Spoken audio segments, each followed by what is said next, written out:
পাঙাশ খাতেই ভাল লাগে না, এসব কথা কলি কিন্তু শুনবো না নে। এত আছে এই যে তেল ভরা পাঙাশ, তারপরে আছে আমার হাতের রান্না, বুঝছেন? এই এক গার খালি মানে এক লোক মুখে নিলেই আপনি বুঝবেন আসলে জম্মের স্বাদ, মানে বুঝবেন আসলে খানা আসলে কারে কয়।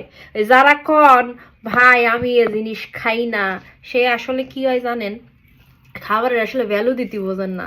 মানে এ জিনিস ভাই, খাবার যেটাই হোক না কেন সেটাই আমার কাছে মজা লাগে। তো আপনাকে এই কথা কি করে বুঝবো কন, মানে এটা আমার আসলে কষ্টের কথা, বুঝছেন? যে যে জিনিসই খাই না কেন আমার জম্মের স্বাদ লাগে।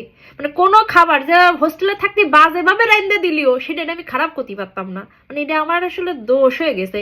মানে হোস্টেলে থাকতে, বুঝছেন, ওই ডাল খুঁজে পাওয়া যেত না, ওই ওড়ন দিয়ে খুঁজে খুঁজে বেড়ায় তল দিয়ে আতাই বেড়াতাম যদি একখান ডাইল পাওয়া যায়, তো সে তাও আমি বাটি বইয়ে খাতাম। খালারা আমার দিক চাইয়ে চাইয়ে দেখতো, ওরে বাবা রে বাবা, খাওয়া শেষ হয়ে গেছে তবু ডাইল খাওয়া শেষ হচ্ছে না। মানে খাওয়া শেষ করে ওই বাটি ভরে ওই যে পানির মতো মানে থাল ধোয়া জলের মতো আর কি ডাইল, সেই ডাইলেও আমি বাটি ভরে নিয়ে একটু লেবু চিপে নিয়ে চুমুক দিয়ে খাতাম।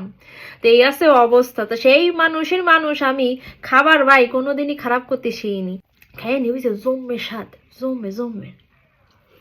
হুম, অস্থির অস্থির।